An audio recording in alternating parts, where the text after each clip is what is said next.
August 16, 1956. Early morning.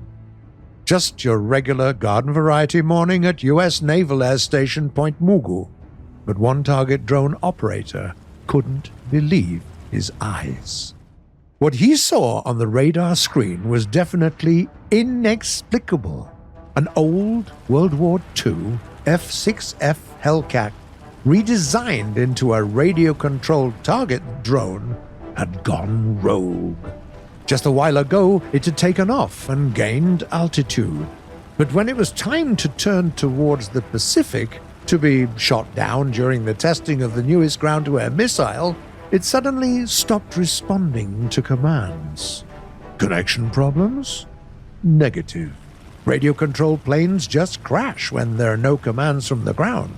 This one, however, made a perfect turn towards California. This rise of the machine had to be stopped immediately before it crashed into some residential area. The closest interceptors available at that moment were the F-89s, which weren't much faster than the runaway drone and were only armed with Mighty Mouse unguided rockets. Anyway, it had to be enough to shoot down the wannabe Skynet grandpa. The pilots had no problems in spotting and identifying the target. The Hellcat was taking a scenic straight route. The fire control systems of both F-89s, however, decided to show some solidarity for the drone and refused to work. So the pilots had to launch the rockets manually, and the accuracy was a little above zero. They actually managed to hit the rogue with one of the rockets, but miraculously it ricocheted. Another insurgent in the rise of the machines? Meanwhile, the Hellcat decided to make another turn, now heading towards the town of Palmdale. The interceptors chased it, sending one rocket after another, and missing with all of them. However, yet another unfortunate event happened.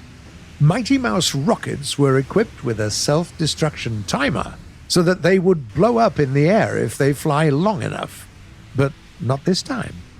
During the whole chasing episode, the timers never worked. So the rockets all fell to the ground, hitting everything in the way. Trucks, cars, windows. It's a miracle no one got hurt that day.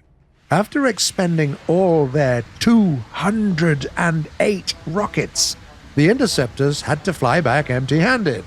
The history of aviation had never heard of such a failure happening on the first flight. Having spent all its fuel, the mischievous Hellcat finalized its protest by crashing into a power line.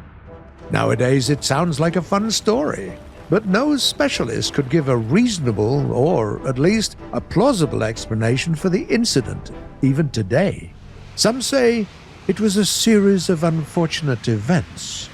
Others suspect sabotage, while some even suggest making August 16 a Drone Day, or World AI Rights Day.